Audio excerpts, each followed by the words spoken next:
This is not dependent on any party or anything like this. This goes way above all that. This was always planned as being total information control, as was the whole internet. Most people forget that the precursor to the internet we recognize is ARPA or DARPANet, which was wholly fleshed out by the military before anyone ever heard of AOL.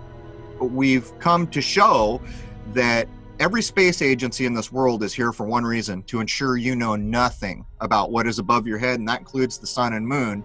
And we're about to drop a huge bombshell with regard to the sun. Hey friends, thank you so very much for tuning in. It's wonderful to have you back. Look, I'm 10 for 12. The last 10 videos have been demonetized and labeled not suitable for most advertisers by our good friends over at YouTube.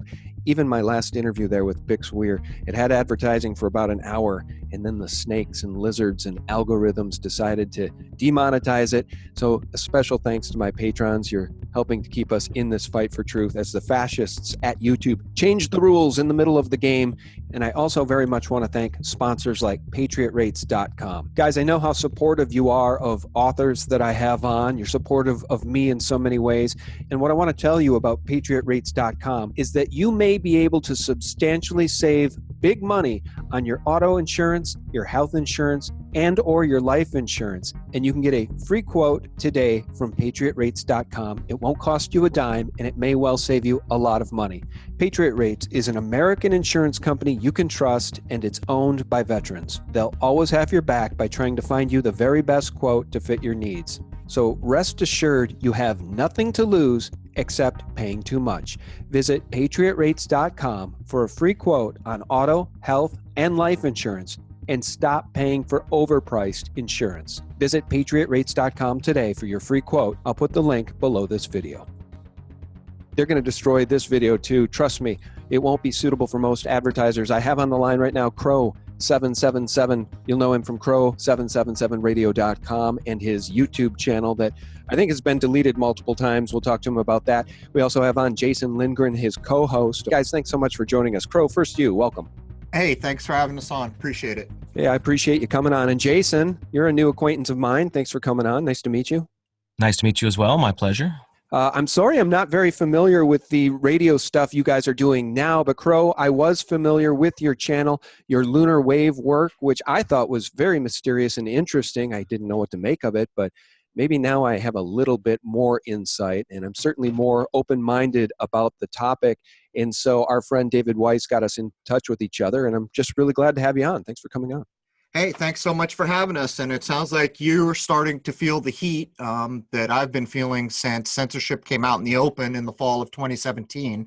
It was at that point that Crow 777 on YouTube, the channel was deleted. Episode 76, Jason and I went on the air to tell everyone why the Mandalay Bay shooting was fake. And that was the last video we put up. We were deleted. I had no intention after, because you put thousands of hours. I mean, how many thousands of hours of work go into a YouTube channel, and they just delete it. They don't care. So I was done. So many people complained, we think, we'll never be sure, that it was reinstated at some point. And from that point forward, we have had nothing but censorship and information control. We were hit again on the 12th of December, 2018. Now all subscription, ad revenue, any of it is down by less than a third on YouTube. As a matter of fact, I'm preparing to wholly push everything over to crow777radio.com and tell YouTube they can put it where the sun don't shine. That's probably the move to make. And maybe, I'll tell you what, I thank my patrons here at the opening of the show, and it's just such a sincere thank you, because without them, YouTube is devastating. Here's what YouTube's trying to do. They're trying to starve us out by demonetizing everything. They don't want anyone to earn a living telling the truth, and they've changed their algorithms to filter out truth. So if you guys are trying to wake up today and you're going to YouTube like I did, and you're going to Google like I did, and you were searching for, say, NASA faked the moon landings, you will not get the information you're looking for. They're dishing up the opposite of that information. They're dishing up Mythbusters, NASA really did go to the moon type of information. Right. So they're changing their algorithms to literally filter out truth. And in the case of YouTube, changing the algos to destroy what made YouTube great. So if they're not going to give you the recommended content, if they're not going to give you the content you're searching for, you're apt to not stay on YouTube as long. And you know how addicting watching YouTube videos can be. So they're literally destroying the platform, guys. There's no doubt about it. And it's worse than that, actually, because if you logically break down, like you brought up the moon landing, I don't know how, Jason and I at one point made a 12-hour run at the fake nature of everything every space agency has ever told us. Everything. It's all a lie. And so when you begin to realize that this is in fact provable, and then you go on YouTube, and in my case, they embed Encyclopedia Britannica Apollo entries.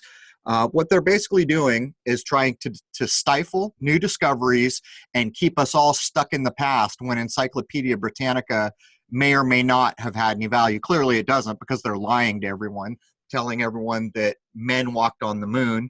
But my point here is what you're looking at is the barn wall in Animal Farm, the book Animal Farm. They're changing the rules. They're rewriting what's acceptable on the barn wall. And what happens is the poor animals in the farm can't quite remember what happened 3 years ago. So then they begin to accept whatever is newly written on the wall as what's always been. And for my part, everyone listening to this, if they come to you on YouTube, you need to stand the hell up. You need to demand better. And for my part, I'm not planning on being on YouTube another year, because I see where this all goes. I couldn't agree more. And I was watching a video on Conspiracy Box on YouTube. I think that's Sam Tripoli's channel. And they had on Ben Swan, who said that what's happening on YouTube right now is all a result of Donald Trump getting into the White House and all of the grassroots journalism and videos that were being produced, not only in support of his message, but in anti-support, I should say, of Hillary Clinton, like getting the word out on her criminality. And this algorithm change at YouTube was urged not just by BuzzFeed, which is the official story. BuzzFeed pressured YouTube to get rid of these conspiracy type videos. It was, according to Ben Swan, pressure put on YouTube by Media Matters, George Soros, and the Atlantic Council to change the algorithms to filter out this stuff. So this is worse than we saw in 1984, because in 1984, Winston was just changing history a little bit, fudging dates. What YouTube's doing now is deleting history altogether. All of the research you've done, all the research I've done, all the research others have done will now not be findable on YouTube because of this algos change. So they're literally erasing history. Yeah, but let me interject an idea here. Jason and I have done endless work to show that even the construction of YouTube by, I've forgotten whether they were PayPal employees or eBay, they came from one of the big insider places. Those are the guys who are claimed to have invented it. In 2006, if I've got that date right, it was bought out for $1.6 billion or something like this. At that point, there was no revenue, there was no profit, and they were telling the entire world, we will pay for all the video you want to upload, the bandwidth, the storage, all of it, the infrastructure. Right. To this day, if I want to take 3 YouTube videos and serve them to my private website, it'll cost me $30-40 as a private video serve for the most part. So you can see the insider long game that's gone on here. My point here is this is not dependent on any party or anything like this. This goes way above all that. This was always planned as being total information control, as was the whole internet. Most people forget that the precursor to the internet we recognize is ARPA or DARPANet, which was wholly fleshed out by the military before anyone ever heard of AOL. This is the long game that's being played. And just for the record, I would point out, very few people are aware that Trump and Hillary come from the same royal bloodline, among other things. Doesn't matter who we get anymore. If anyone can stand up and show me a difference that we've gotten better in the last Lord knows how many supposed presidents here to help us out, I would beg to differ. We're almost now, we can almost state that we're in a permanent depression from my point of view. Jason, feel free to jump in, but something you just said resonates with me, and I'll tell you what that is, Crow. The Senate, which is controlled by who? The conservatives, would not support the Born Alive bill. It didn't pass the Senate. So I guess if these people, and I made this point with Bix Weir in my most recent interview, if these people won't stand up for babies who survive abortions and are born alive, they're certainly not going to stand up for our free speech on YouTube. And That's a true thing. But Jason, we should hit them with the Montague Norman information so people can go look that up and have a truer view of what's gone on here. You wanna take it, or you want me to? Go ahead and start it. So in 1924, and I'm ballparking from memory here, the governor of the Central Bank of England, whose name was Montague Norman or Norman Montague, I don't know which way around that goes, comes to this country to speak to all the bankers in 1924. And in the course of that speech, he says, guess what, guys? We have our political system, red and blue, Democrat, Republican in place here. And it's been carefully designed. And what it's designed to do is what's going to allow us banks to run rampant now. What it's designed to do is to keep two sides endlessly arguing about things of no importance. Anyone can look up that speech. That's 1924, governor of the Central Bank of England, which is the model that our central bank was made from. And he's speaking to all the bankers of the United States. Anyone could go look up that speech, and it starts to give insight into the wholesale control, and that really, most people think that maybe the governments are the be all and end all. They are not. They're playing to a beat that's being laid down far above their heads. And I would challenge anyone to show me in my lifetime. I was born in the 60s when we last had a president that did something meaningful for the lives of human beings. It's all gone in the same direction. It kind of culminated in the 80s, right? We had that big party in the 80s, and everyone just quit looking at everything and enjoyed life all the way through the 80s till it came to a screeching halt right around the time Chernobyl was staged. But I would point out Jimmy Carter, 1973, first president to stack the government with trilateral commission members. Bad enough that they're trilateral, but every person on these Club of Rome, Trilateral Commission, all these places, they sit on overarching clubs that are like secret society clubs. For that matter, Richard M. Nixon comes in and maybe it was 73 again, right around there, privatizes all the medicine in this country. Before Richard Nixon, hospitals existed to serve patients. After that, starting with Kaiser Permanente, it was all for profit. Look where we are now. Look where we are now. So I would point out it doesn't make any difference anymore who comes into red or blue or green or purple or any other damn construct they want to make. They're all the dancing monkeys for a beat that's being played at a higher level.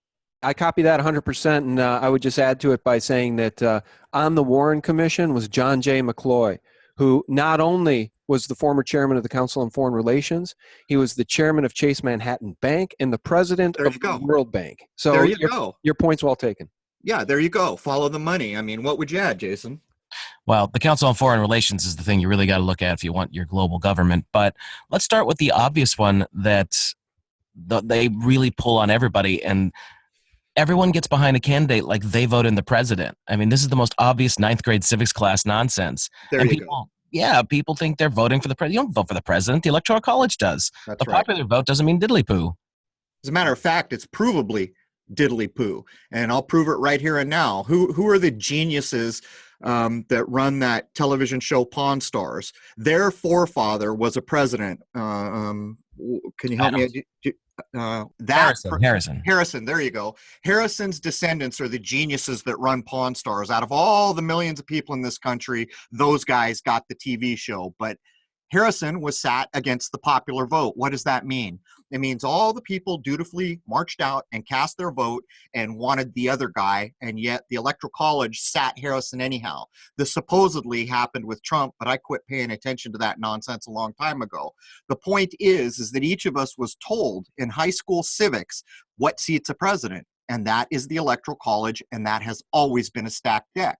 And I will further state that at no point do the people of this country pick a candidate, put him in the running, or seat him at the end of the day. That's how corrupt our system is. And yet, next time around, everyone will march out to cast their vote, which means absolutely nothing. And once again, the Electoral College will seat whoever the hell they feel like seating. And if the marketing with Fox and CNN wasn't effective enough, they'll seat that president against the popular vote. All right. Well, let's do this because I know we don't have all day because I screwed up and double booked myself today, and I apologize to you guys for that. So instead of me, my inclination is to bring up the crimes of Hillary Clinton, and let's talk about how down the river we'd be if that witch was sitting in the White House. But we don't have time, and everybody knows my views on that. Let's talk about the lunar wave and the story of what happened. Can I show it in this video? Does it exist anywhere, or has it fully been scrubbed, the video you shot of the moon No, capturing this lunar wave? it's all on Crow 777 on YouTube. You can find it. The one you're going to want to see is called the 2012 lunar wave. It's one of the earliest clips up, but as fate would have it, Jason and I are about to do episode 150 on crow777radio.com, and we're about to drop another bombshell that's equally the size of the lunar wave. And for people who haven't seen it, we could describe it like this. If you took like an old 1970s tube television and then filmed the screen with like a VHS camcorder and you get that rolling ripple wave, that's basically what was filmed in the accidental capture of the 2012 lunar wave, which is the first known capture. It's been captured some 30 times. It's been captured twice in front of Jupiter. But we've come to show that every space agency in this world is here for one reason: to ensure you know nothing about what is above your head, and that includes the sun and moon. And we're about to drop a huge bombshell with regard to the sun. But anyhow, to get back to the point. Well, let me interject. When are you dropping the bombshell about the sun? When is this happening? Because we're recording this today on Thursday, the 28th. So it'll be a week from today. It will go live on crow777radio.com, and the first hour will go live on Crow777 on YouTube a week from today, which is Thursday. Okay. All right. Well, let's back up then, because I do want to say something. People who know my background know that I was a professional executive producer, creative director for Target Corporation, worked with Tiger Woods, did a bunch of spots, very familiar with HD cameras and lenses. What I saw in your video of the lunar wave is not an in-camera effect. Can we be clear about that? This is something else. It's provable. It's provable. Anyone who goes to the first capture, which was accidental, I was trying to film objects transiting the moon. You'll notice that the camera pans below the moon, which was very unusual because I always stay centered. The wave started, but at the time I was looking at a 3-inch LCD on the back of the camera. I didn't see it. I panned back up to the moon, and then the wave catches up to the camera, which has always been proof positive it's a filmed event. Do you guys have an opinion on what it is? And I guess I'll give you that leading question because I am now more open-minded to questioning the heliocentric model because of what Wernher von Braun put on his tombstone. There you Psalms go. 19:1. The heavens declareth the glory of God. The firmament showeth his handiwork.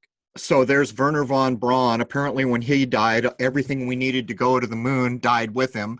So what they could do in a couple years in the 60s without computers, they can't replicate now. My dying you know what. But anyhow, no one's ever left our atmosphere. I think we can start to demonstrate that. And in many of the older kind of natural science, almost you might call them alchemy at this point, or the older Eastern traditions, you will hear constant references to point out how our world is illusory in one way, shape, or form. One of the oldest, often reproduced ideas is the moon reflected in a lake, okay? And that's basically what you're looking at. And what we're about to come out with about the sun here is going to similarly demonstrate that when you look at the moon, you're not looking at a rock in space. From my point of view at this point, after all these years, you can't get there. And if you could, you couldn't put a boot on it. It's not a rock in space. And I made the mistake early on of calling it a hologram. I wish I hadn't done that. I made another mistake trying to correct for that mistake and called it a facade. And again, I wish I hadn't have done that, but we don't have the language to describe what we're seeing here. But the firmament, the idea, the old religious idea of the firmament is a good description. I call it a hard, fast barrier. And what you're looking at is very aptly described by the older traditions that constantly, you know what? DreamWorks, the movie company DreamWorks shows you an example. You see the moon and you think, oh, that's the moon. And then all of a sudden this fishing bobber lands in the lake and you realize, oh, it's the reflection of the moon. Yep. And then you follow the little guys up to the real moon sitting there fishing for souls. And it's called DreamWorks, hint, hint, hint. That should give people something to go on. Well, let me ask you guys this too. This just popped into my head, you know, as I mull over these different theories about what this thing is, this universe in which we live. now that I've been more open-minded and I've started to question some of these things, it helps me understand the lunacy of the men that were firing hydrogen bombs into the atmosphere in an attempt to blow up the atmosphere. They literally were afraid at one point that they might ignite the atmosphere on fire, but they did it anyway.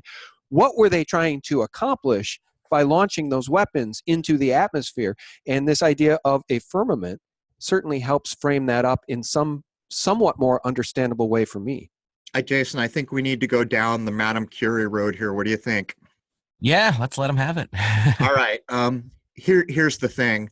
Nukes don't exist as they've been described to you, and most people hearing that for the first time are going to probably turn off what they're listening to and go chew on a peyote tree, or accuse me of doing that. But first, I'll assure you, I don't take peyote.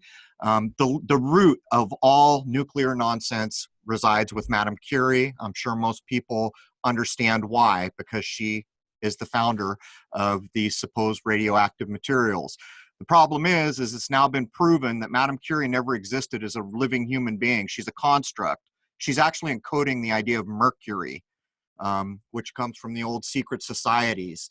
And this goes on through so many of the important scientists that they hold up. But I'm here to tell you, if they launched explosives up there, and that's a true thing, I can tell you certainly they were conventional explosives. Nuclear weapons do not exist as they've been described to you. And Fukushima, the Chernobyl nonsense, these are all staged events, no different than the fake shootings or 9/11 or any of the other things we see. These are massive staged events that help to steer the world in the direction the powers that be want to go next. It's not what you've been told it is. It's all there is to it. Yeah, and it's not even a rabbit hole I wanted to go down in this call because it's just too much, right? I mean, those of us who have been waking up over time wake up to the crimes of the international bankers, and we wake up to the foundation of the Federal Reserve, and then we understand that it's privately owned, and then we understand that they funded all the intelligence agencies, and then we understand that they use pedophilia and child sex trafficking as a means of control, and then we understand that perhaps we've even been lied to about the very thing that we live on. It's just a little bit too much to take. So let's go back to where we began, though, as it pertains to the moon. Okay. The telescope work that's been done. I recently made mention of a channel I like. I think this guy, Tyler, does a very nice job over at Secure Team 10. He does a great job with UFO videos. And the point I wanted to make, though, was that UFOs are a conspiracy. Right? It's either a conspiracy covered up by the United States because they know aliens are real and, they've captured aliens and it's, visitors from a different galaxy, or it's deep state, hidden, breakaway civilization technology. Either way, it's a conspiracy. And that channel, Secure Team 10, always gets advertising, the best premium grade A advertising. Whereas all of my stuff, which is rooted in trying to actually discover the truth, is immediately demonetized. So immediately you see the value in what you're doing, I would point out. Well, thank you. But I would say this as it pertains to the things that have been shot, others with telescopes who have shot anomalies on the moon. We've seen craft moving across the moon, emerging from craters, traveling across what appears to be UFOs traveling across the moon. Can we talk about that? What is the construct? What are these objects and these unexplained phenomenon we're seeing? All right, first of all, the moon's a hell of a lot closer to us. It's part of this system. Both the sun and the moon are. We've been lied to our entire lives, being told that the moon's 340,000 miles away and that the sun is 93 million miles away. And when an eclipse happens, this miracle of fate happens where it's exactly 400 times smaller the moon is than the sun, and it lines up perfectly. It's all a lie. All of it is a lie. But to get back to your question here, I don't think you'll ever meet an individual that's filmed more things in association with the moon than I have. And it's not just the moon. I did it for chemtrails. I did it during the daytime. I spent between 4 and 5 years of my life filming nonstop through some pretty high-end telescopes, pretty high-end cameras. And this is what I can tell you. The moon is a lot closer, and anything you've ever seen of a craft flying out of a crater is likely faked. Everything I have seen is faked, and I have had optics experts come in to look at my footage. Here's an example. Huffington Post took one of my clips where I said, look, here's this strange thing transiting the moon. And they came on with their FBI expert and their head of MUFON. I'm not sure why the hell an FBI expert knows anything about anything. But they said, clearly, Crow doesn't understand his equipment. He has filmed a satellite in half geosynchronous orbit. That would be 11,000 miles by NASA standards. And I said, I beg to differ. So I went and I found an optics expert, and we calculated my exact system, my exact camera. We calculated the difference between a still frame and video, because there is a difference. And we determined that if the thing I had shot had been 11,000 miles away, it would be 3 times the size of the so-called ISS, which also does not exist. My point here is just because you can see the moon, do you know what you need to know to get in the ballpark of reality? And I would suggest, if you're still listening to anything NASA told you, you are not. And furthermore, an average camera system on a good scope that was looking at something 340,000 miles away, a single pixel of that image would be miles across. So what does that tell you about I can see a building, or there's a craft, or any of these things? Can I ask you guys this? This isn't really off topic. I think it's quite related. When we talk about some of the most powerful telescopes and observatories in the world, we have to talk about the Vatican. Is it true that they own a telescope, that they it's a moniker, it's initials that add up to Lucifer? Is that true? Yep. And what is the Vatican's interest in these observatories? What are they seeing? What do they know that they're not telling the rest of us? You know, this is an interesting story too, because like I got my first scope in my big robotic 8-inch that put me hugely in debt. I'd never been in debt like that for anything but a car in my life. I'd just gotten out of the Marine Corps, and it was at that time, all of a sudden, all the big entities started saying, we're not using optical scopes anymore. Now we want radio scopes. And I used to always think, why? Well, here's why. Because there's a thing up there that the Bible calls the firmament, that I call the hard, fast barrier, and we've never been on the other side of it, not with our bodies anyhow, or not with a machine. What they're doing is they're examining that barrier, or trying to detect what's beyond it. That's where I'm coming from. You know, we didn't even mention that when Secure Team 10, or I think that's the correct name, had you on, you were trying to get them to do more, and you said he took too much heat for it. I don't remember exactly how that went down, but Oh, I've never been on his show, or I've never had him on. He ran my Crow. stuff once. Oh, you guys. Okay, sorry. Yeah, didn't he tell you, Crow, that there was too much heat that he took from having anything to do with you, and he didn't want anything more to do with you? Maybe not in so many words, Jason, but I had given him another clip of one of the interesting objects I had shot transiting the moon, which he never ran. But, you know, I think we don't need to question it anymore. That's a thriving channel. Its sub count is astronomical, which tells you that that's approved by the system that we understand wholly what that system is. YouTube is a control system. It's about dimming the minds of this world. It's about controlling information flow, and it's about stifling new discoveries. So next week, when Jason march our little rear ends out to show a provable discovery that I made about the sun in 2016, you can count on the fact that YouTube will do everything they can to block it, which is why I run crow777radio.com. And, you know, before we came on the air, why I urged you to start shifting everything that's important to you over to a private website, because this ain't going away. Yeah, and for those listening, my private website is sgtreport.com, the antidote to corporate propaganda, as so many of you know. And I really do appreciate all of you who stop over there on a daily basis to get the real news from the sources we trust as we share that with the world. And very much appreciate everybody's support. You can always find my latest videos, my original videos, sticky posted at the top of sgtreport.com. So that way you're not going to miss a thing, even if YouTube tries to prevent you from seeing the stuff by not giving you alerts. Guys, please also resubscribe. They keep unsubscribing, folks. Just hit that subscribe button and hit the bell for notifications. All right. So with that said, let me ask you this. I did explore this with David Weiss and my friend Marty Leeds. I am not a flat earther, but I am a globe, as we're told, skeptic. I'm willing to say that much, because what really woke me up and at least prompted me to explore a little bit further was this very important idea that water always finds its level. And the only reason that that doesn't happen in the globe model is because of gravity. So that doesn't really add up. And then I was looking at the Suez Canal and trying to do the math on that, and it didn't seem to add up. And then I'm told they didn't engineer for a curve. They didn't engineer for the spherical model in this, 130-mile long canal that they literally dug, folks. They dug it out of the ground. Ships go through it to this day. as level as a level. I just don't know what else to tell you. So are those two of the biggest maybe smoking guns that might help wake people up to question this thing we live on? You know what? It's almost like anything is the smoking gun. It's just that we've been lied to since we were in school so many times that we've all accepted that we've been told a true thing. And one of the biggest proofs to me, and by the way, I'm not a flat earther either, because I think it's very short-sighted, most of what comes out of the community. And I don't want to inherit that belief system. I want to put out my own research. But one of the things that struck me is there was a guy named Robotham way back in the day who said, guess what?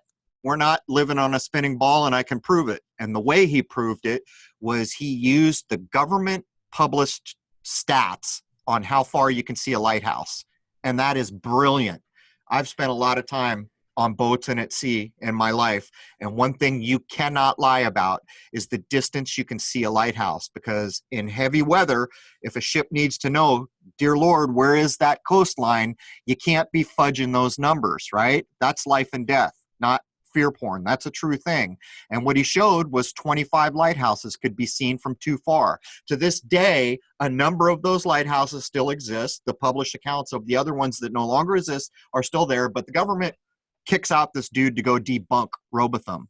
And he comes in wholeheartedly believing this guy's crazy and his math must be wrong. The first statement he makes is Robotham's math is indisputably correct. And so he keeps at it.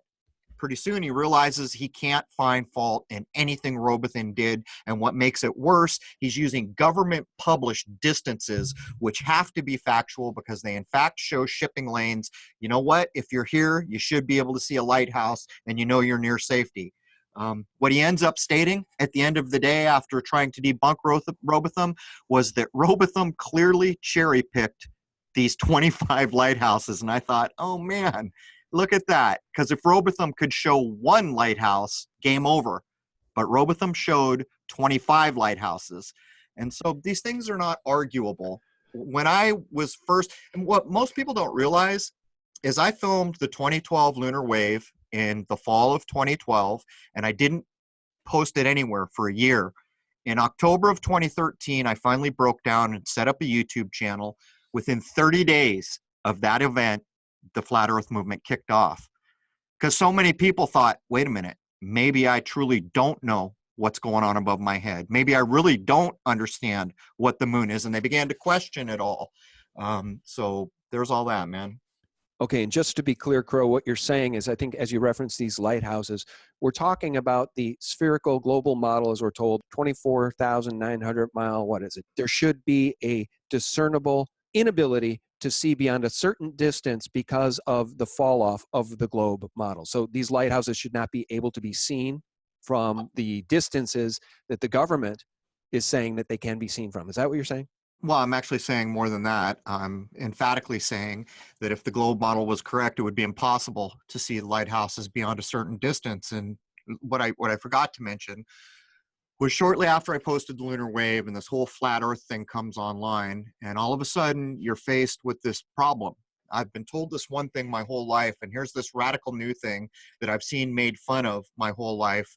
But wait a minute, is there something to it? Am I going to grow up and be an adult and consider this logically with an open mind, try to go rip holes in it, try to disprove it? Or am I just going to sit here and say, nope, I'm going to believe what my textbook told me? So what I did is I headed out to a body of water and I took high-end optics and found immediately I could see too far. And that was it. Game over. That proves beyond the shadow of questioning that the curvature model is wrong. And I'll leave it kind of there because people need to get there on their own, tricycle, right? Yeah. You gotta be ready to do it. You've got to have the wherewithal to do it. And you don't need people saying unhelpful things to impede your performance.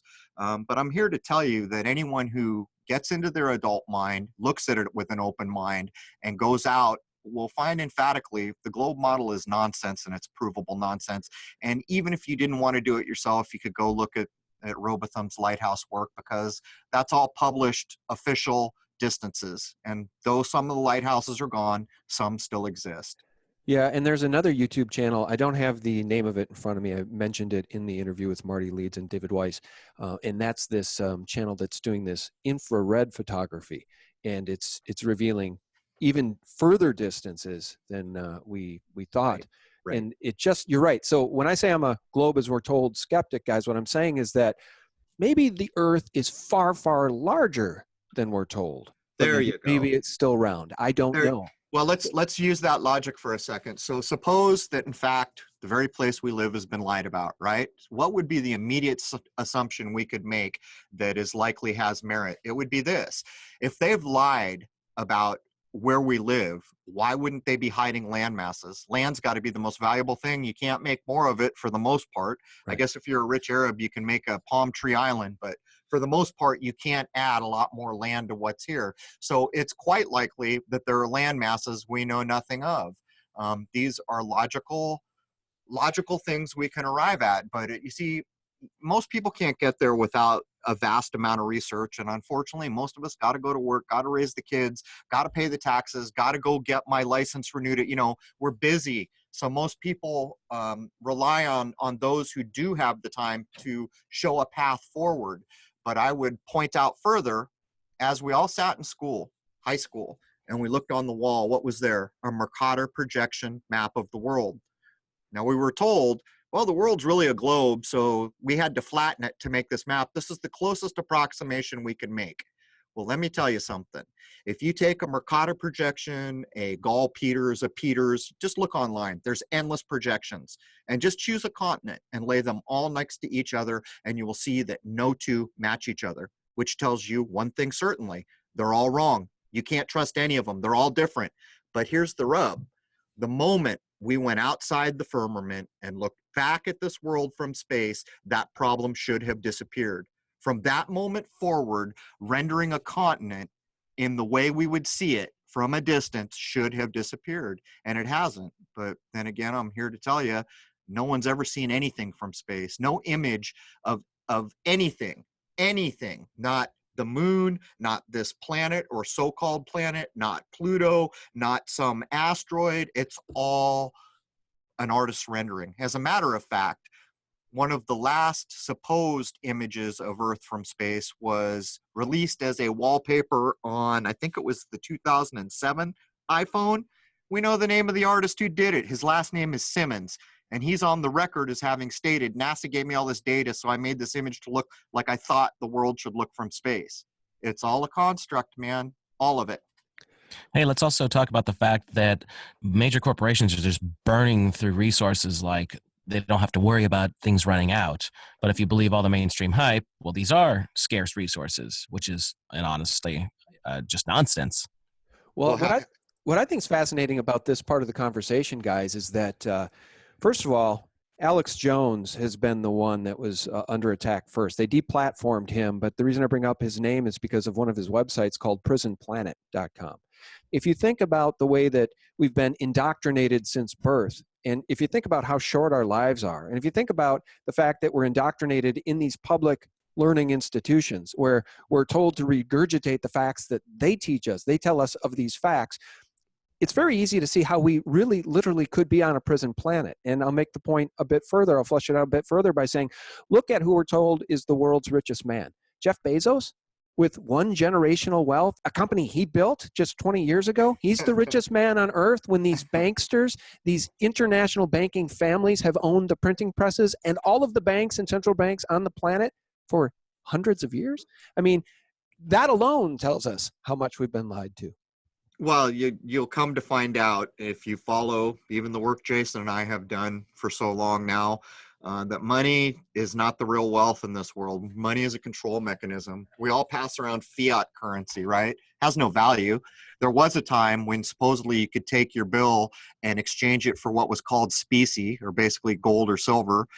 There's another thing we can thank Nixon for. He took us off the gold standard, right? So from that point forward, we were handing around IOUs that will never get paid off. So if I come to your house and I buy something from you for $5 and I hand you a $5 bill, I've handed you an IOU that says I owe you $5.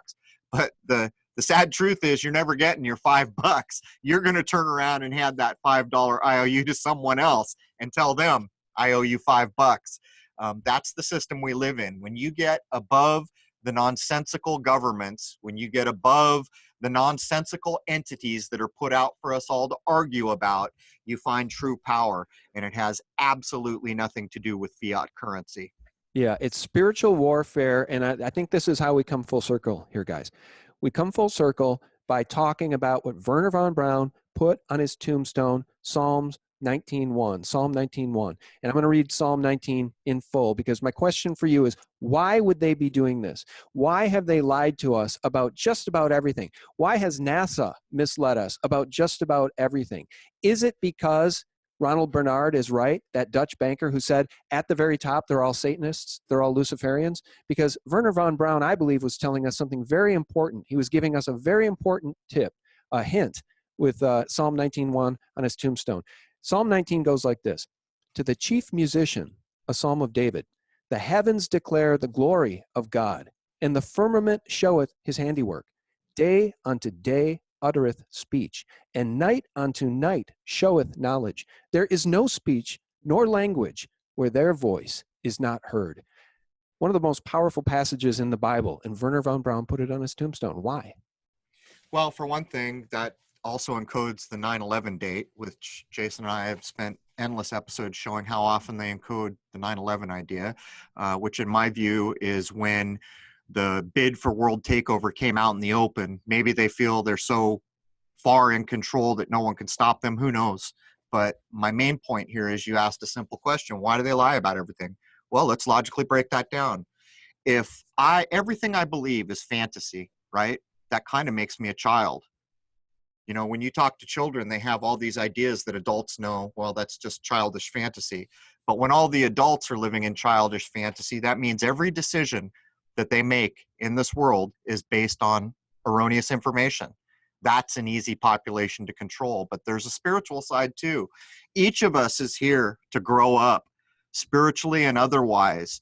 And if we spend our lives being mired in the belief of ridiculous fantasies, like I'm sitting on this round thing that's spinning faster than the speed of sound, which is in orbit faster than the speed of a speeding bullet, which is in orbit around a sun, which is going many times the speed of a speeding bullet, which is in orbit in a galaxy, which is going many, many, many times a 30-06 round. You see where this goes. And yet that is where the majority of us are. But to top it all off, if you don't understand where you exist at this moment, how can you possibly understand where you can go from here? Amen. I got to tell you, I think this is one of the most intriguing, enjoyable conversations I've had in a long time. I want to thank you guys both for coming on. And I hope that what you'll do for me is email me once you've made that announcement about the sun and this discovery you've made, and maybe we can get you back on again right away. Why don't you do this? How about if you email me an email and a username you'd like to have? I'll give you a 1-year free account to Crow 777 Radio, which is the full show, and you will be notified about everything that happens. Deal. That sounds fantastic. I appreciate that. Well, tell people how they can subscribe and support you. I got to tell you guys, you may not know this. I have one of the most supportive audiences on all of YouTube and maybe in the world, because every time I have on an author, they give me feedback saying, I've never sold more books. I sold out of all my books. You put me on the top 10 list on Amazon. So how can we get people to support you guys?